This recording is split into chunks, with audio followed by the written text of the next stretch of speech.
We are live. Good morning, everybody. Hi, Debbie. Hello, Samu. How Nice to are see you you. doing? Yes, now see, with technology now these days, we can just interact anyway. I know, lockdown or no lockdown. Yeah, Exactly, we're doing our thing. yeah. Awesome, awesome, Debbie. Thank you so much for hopping on today. This week has been a week of homemakers, how to be a homemaker. And you've been instrumental in my life. Please introduce yourself so that viewers can know who you are, who I'm talking about. Okay. So my name is Debbie Hooper. I am 59 years old. I am a mother of three children, and I'm a grandmother of one wonderful little girl. Yeah. And I'm a nursing sister by profession, and Mhm. I've started doing baby clinics because he's now my ex-husband, but never mind. But my then husband, the father of my children, we decided that I was going to be mostly a stay-at-home mom because Okay. back then it was sort of affordable. You not like today when where it's very difficult to have only one parent working. Um, Mhm. so I was a mostly stay-at-home mom. So I only worked part-time, and then I started to do baby clinics because parenting and babies and moms is my passion, and Mhm. my moms and dads actually. And so, in fact, I've just in June had my 25th anniversary of doing baby clinics. So I've been helping moms Wow. raise their kids for 25 years, which is quite a long time, and Yes, yes. seen a lot of moms. I've been very privileged, and I still am privileged to see some of the children now again that I saw back then that are now like in their 20s, and so they've survived. So my advice and everything. So anyway, yeah. So then, so my passion is really, yes, is coming alongside, especially the moms are the ones that I see the most in my clinic. So and just reassuring them because we're meant to live in a village. In the old times, your babies, you lived in the village with surrounded Mhm. by the older women in the village and in the family, and we don't have that anymore. So moms can feel very alienated today, even although there's lots of information online. There's actually too much information online, Yeah. and it varies from the very sort of strict kind of routine people to the, oh, let your baby do whatever they want to. And so Mhm. a lot of moms flounder around and they don't quite know what to do. And they Yeah. feel a bit Yeah. lost and they feel very alone. So that's where I really come into come alongside the moms and can just guide them a bit like I did with you and your wonderful Yes. Jadida, who's now getting to be a teenager, which is scary. Yeah. Yeah. Yeah. Yeah. Yeah. You, Does that you answer your know. question? Yeah. Yes, it does. It does. It does so much. Guys, Debbie made my life very, very, very nice and enjoyable. I enjoyed being a mother because when I got to the clinic, I was in Plegauri and I got there and she just took me under her wings. When I was pregnant, I would go there for my temperature. Even when I got the baby, Jedida, and Jedida is turning 10 in January.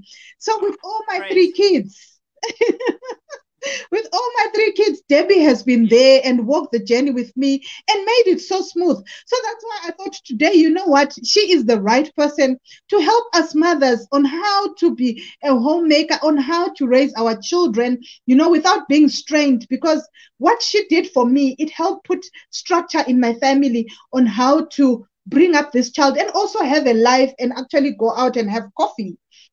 So, Debbie, thank you so much for that. I really want to appreciate you and just applaud you for what you are. I'm one of those women in the 25 years that you touched so much in my life. Thank Thank you. you.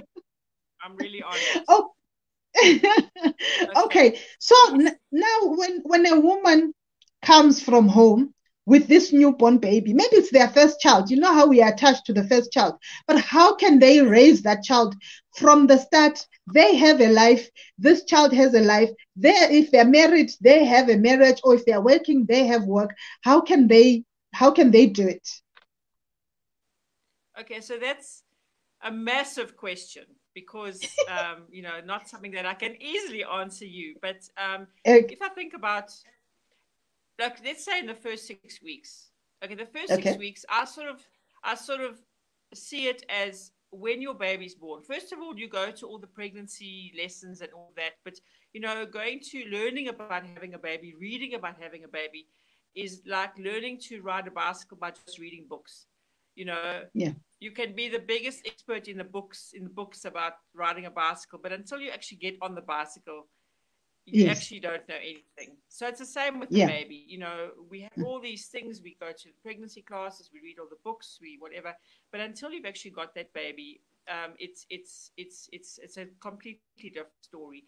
And every baby and every mom is different. So it depends on the type of mother that you are. It depends on the type of person. If you're a slightly more anxious mother, if you're the mother who's used to everything going right and you like order and structure and everything, a baby, God has sent you a baby to mess your life up a bit and teach you to relax. So the one thing I want to say, first of all, is just relax and breathe. Okay. You will be fine. Relax. You with that baby.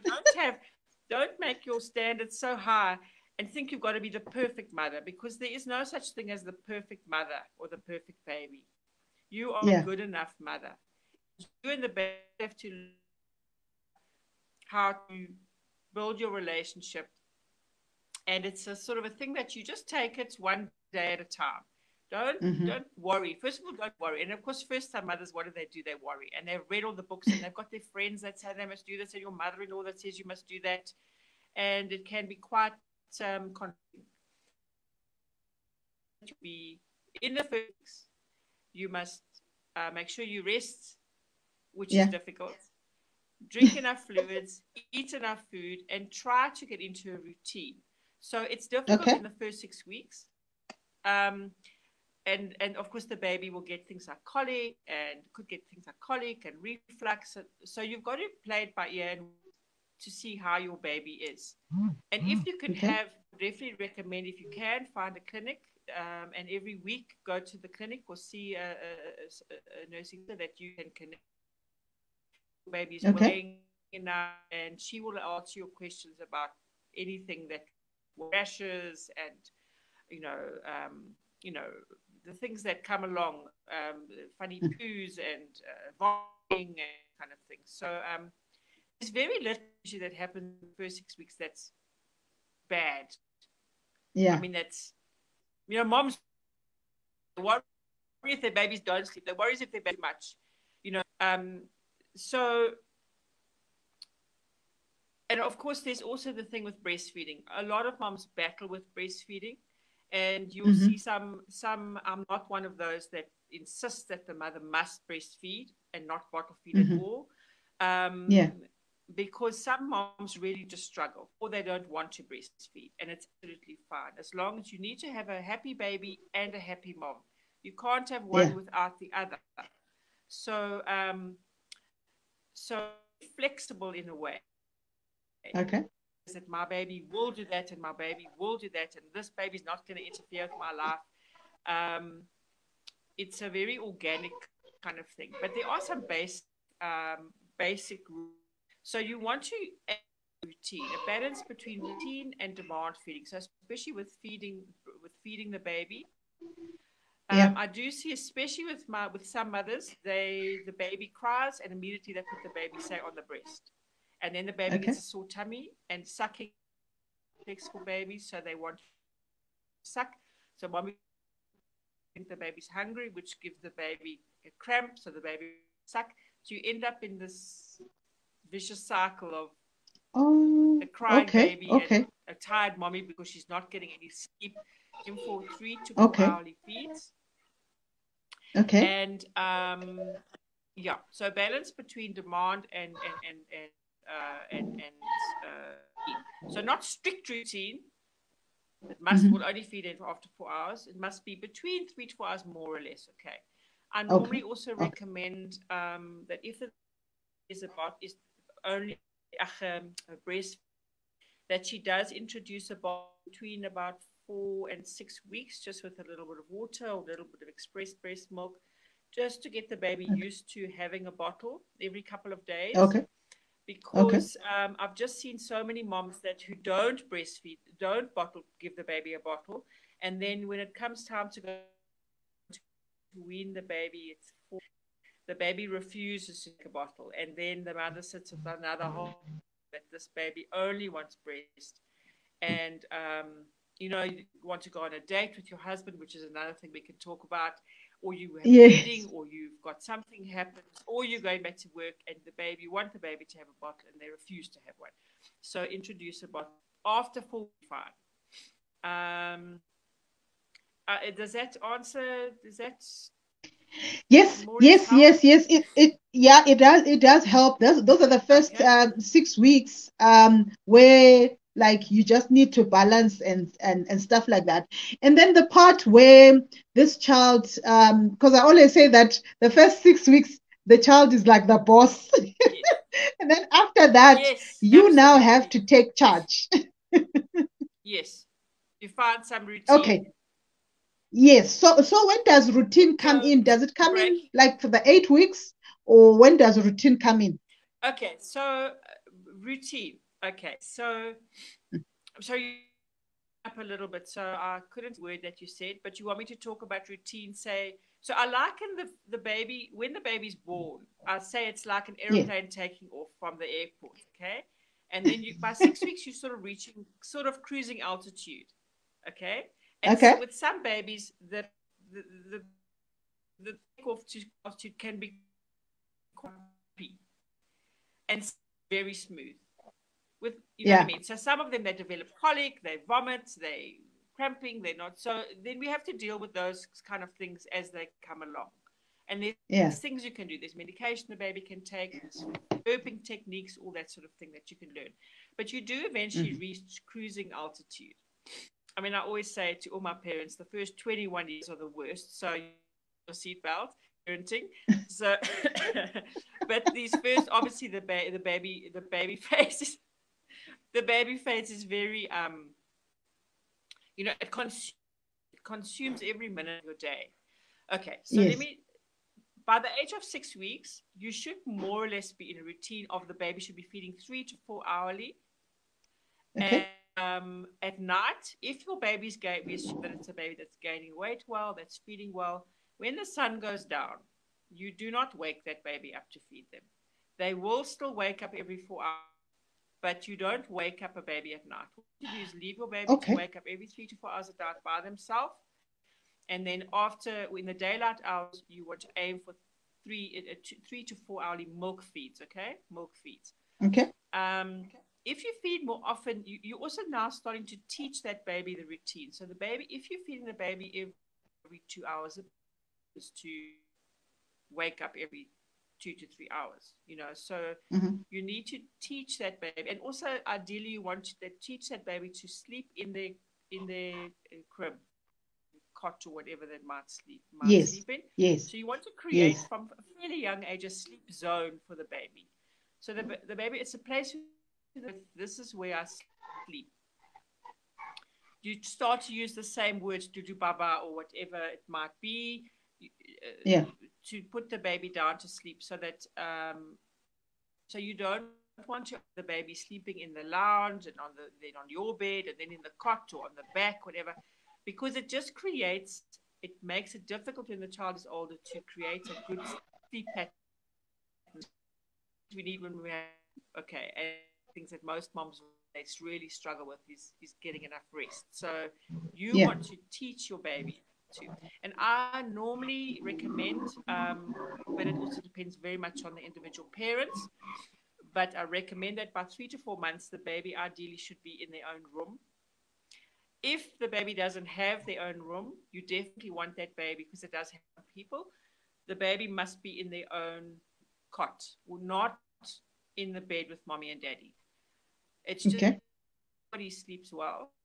Um, that baby then learns. it needs mommy all the time to sleep, and it can become exhausting. Then you've got a 6-month, an 8-month, a 10-month-old that still needs to be rocked or won't learn to settle by itself. Yeah. And the aim of having children is that one day they'll grow up and leave home. Yeah. And the separation from the mother starts within the first year of life. So, it's important to teach our children from a young age. This might sound bad because you're talking about a baby, but we want to teach them to become independent human beings. Yes. Yes. Yes. With them being able to sit and calm down and self when they're small. Obviously, you're still going to be loving and hugging and dummy and cuddling and all of that. I'm not saying you mustn't do that, but if you understand what I mean, when you sleep, you want to try and get the baby to sleep independently from at least 3 to 4 months. Okay. Yeah. Yeah. Okay. Yes. Yes. As far as the food, that 3 to 4 hours feeds. Yeah. 3 to 4 hours feeds. I wanted to say what you're aiming for. All right. What you're aiming for, if when the baby's under 5 kilograms of weight and under about 3 months of age, is a feed at 6 o'clock, 10 o'clock, 6 o'clock, 10 o'clock, 2 o'clock. So 6 in the morning, 2 in the afternoon, 6 at night, 10 at night, 2 in the morning, 6 in the morning. So every 4 hours more or less is. Okay. Okay. That's before the baby starts solids. Okay. And then once the baby hits 5, normally about 3 months, between 2 and 3 months, 2.5 to 3 months, usually 5 kilograms is the magic weight for the baby to start dropping the 10 o'clock at night feed. So the baby hits 5 kilos. Usually, most babies, not all, babies aren't all like little machines. They start to drop the 10 o'clock at night feed. So they'll go from about 6, 7 o'clock through to about 1, 2 in the morning. So they only wake once at night. Okay. And then from when the baby hits 6 kilograms, which is usually in 4 months, depending on the birth weight of the baby, 6 kilograms is the magic weight for the baby sleeping through the night. So by about 3 months, between 4 months, to sleep right through the night, and sleeping through means from 7 o'clock through till 5 in the morning. Okay. Yeah. So shouldn't be waking at all for feeds. Okay. And then we look at starting solids at about 4 months. So this criteria we use for starting solids. Yeah. Okay. Anything to talk about in it? Yes. Wow. And I've been doing this so long. I've seen so many, probably thousands of babies.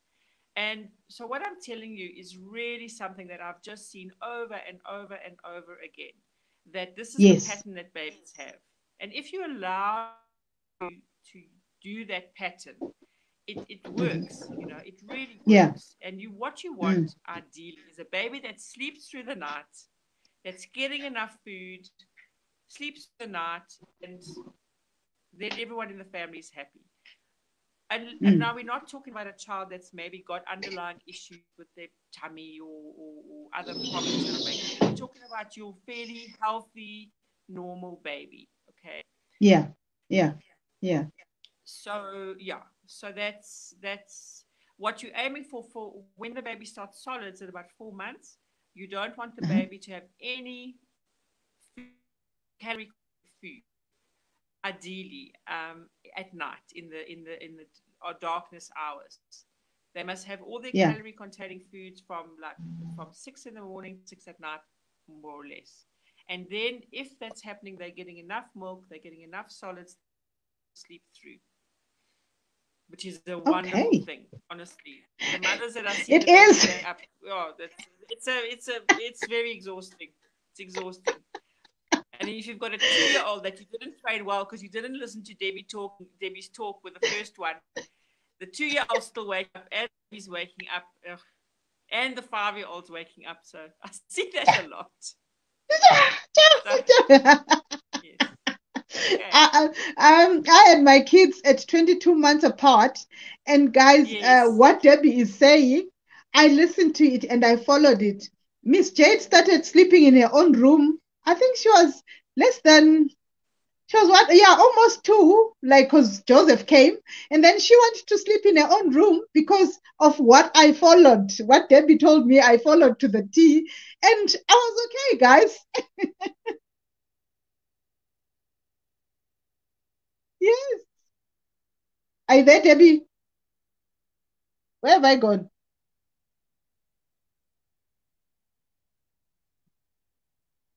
Hello?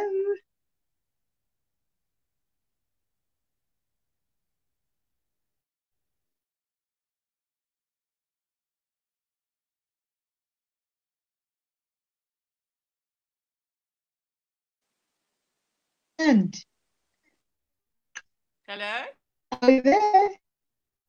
Are you still there? Are you there? Oh, this technology. Yes, I am. Are you back? Yes, yes. Oh, yeah, I'm back. The Okay. technology. Okay. Are we there? Yeah, yeah. So, Okay. that's, I mean, with what you've told me, Debbie, please touch a bit about the sleeping, Yes. how they can train the baby to sleep. Because Miss Jade used to cry the first few days, but after a week or so, she was okay. Please take us through that one, how they put the kids to sleep. Are you talking about what age baby are you talking about? Like how to train them to sleep. How I used to put Miss Jade to sleep, and she would Okay. cry the first days until after a week or so, she was now better. Is that when she was, sorry, it's breaking up, but is that when she was very small or Yes, when she yes. I was, started training her how to sleep on her own in a crib. yes.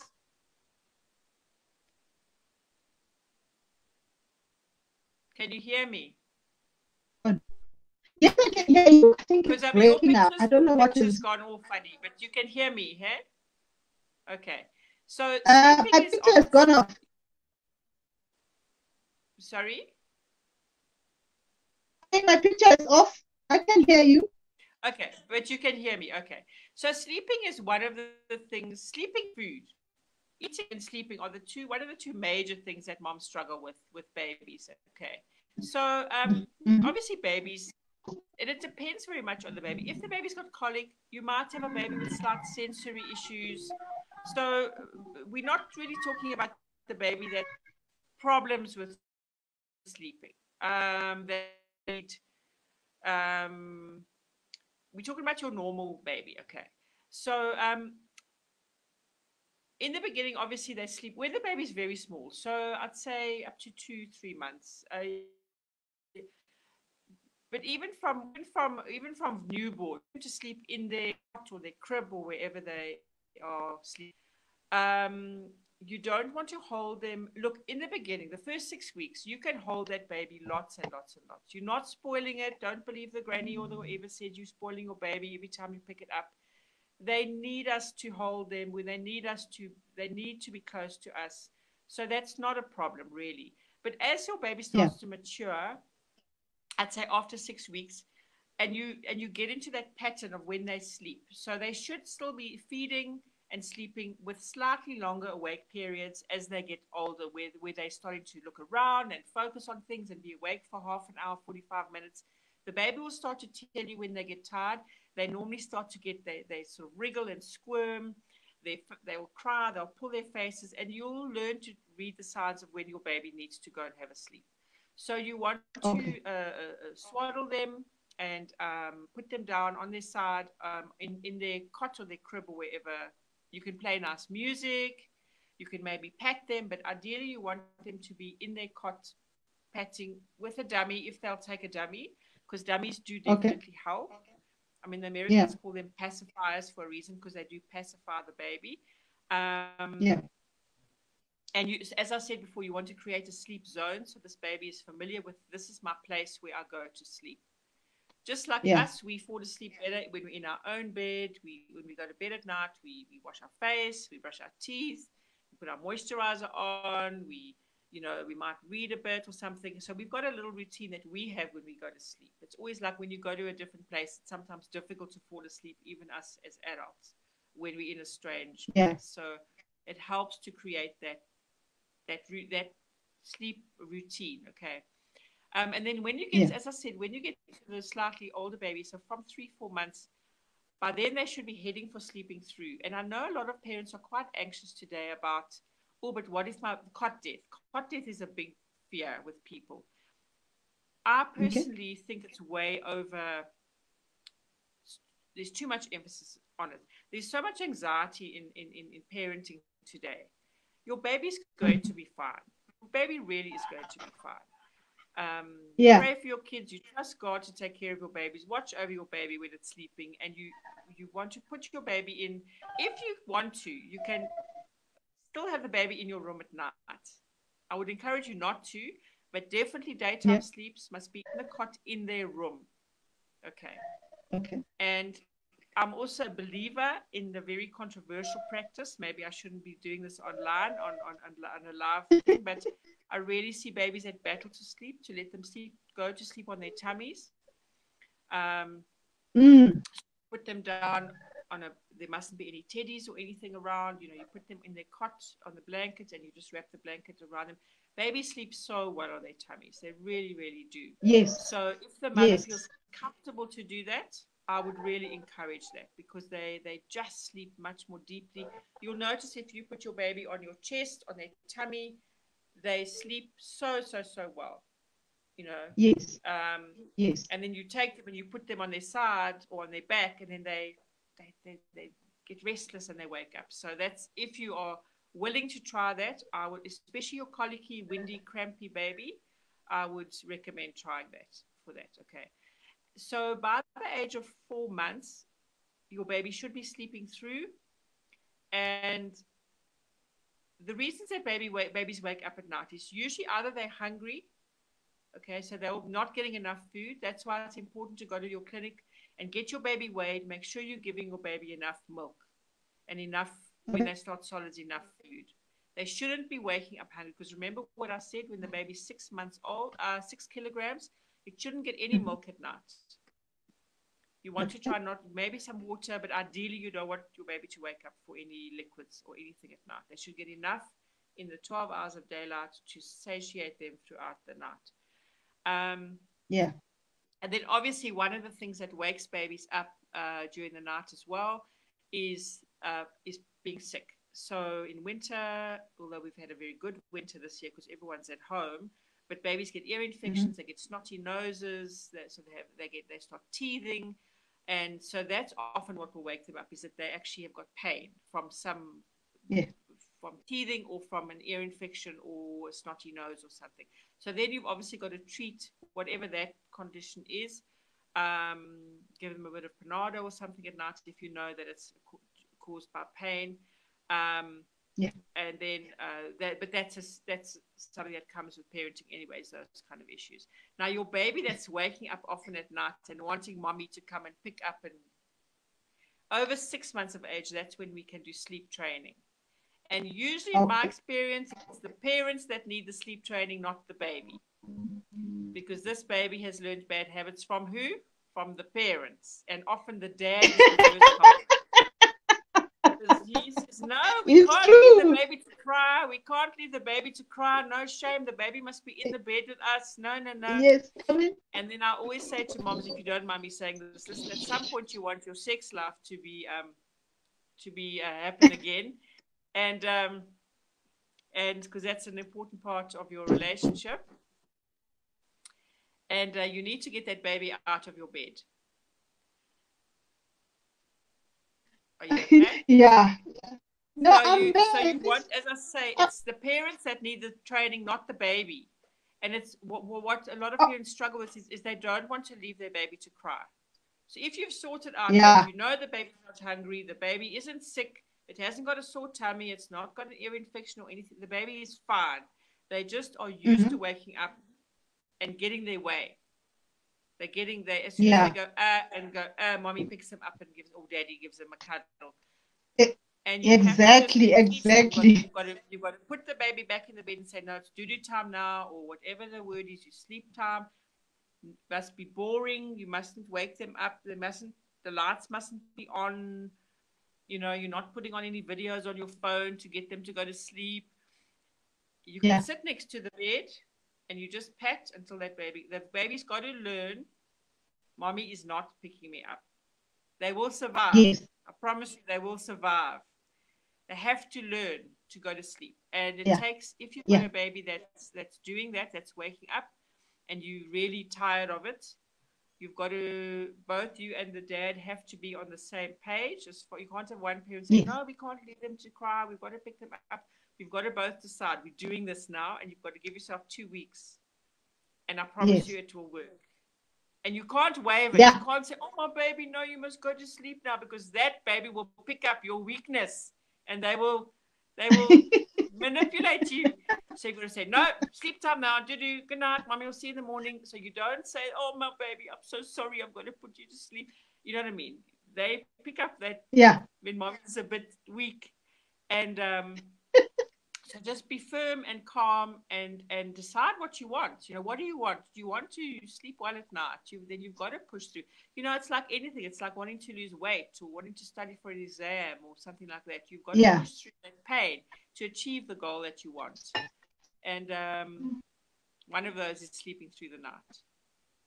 Yeah. And then if the baby wakes up at like 4 a.m. or something, and wants to come through to the bed, that's fine. If it's early in the morning and you want them to all have a cuddle in the bed, that's really a lovely time for the parents anyway, with the child or the children in the bed. Yeah.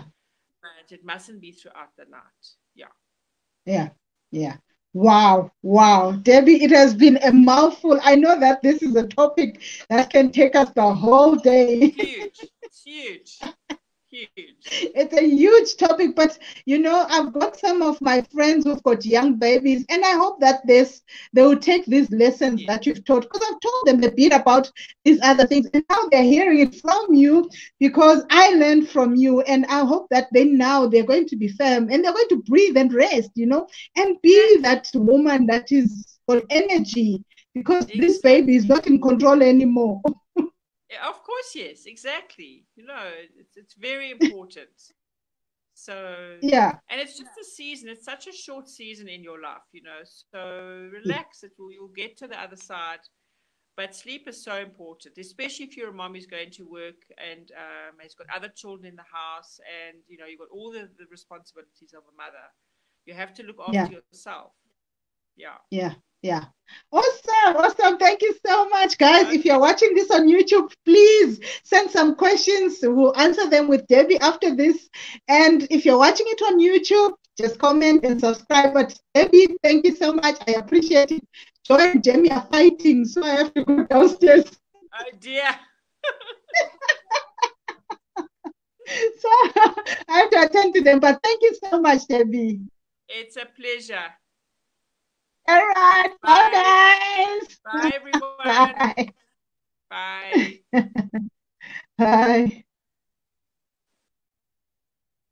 Hi, guys. You've heard it. You've seen it. And that's the lady who helped me bring up my children, and my children are well. I'm fine, and they sleep in their own room now. So yes, just play this video again. I know it glitches, but it's been a wonderful lesson. I've taken down notes. Maybe I'll write it on the comments or on the blog on my website. Just check it, summeronline.com. And yes, this is Summer Gumbi. Smiling is my trademark. Bye.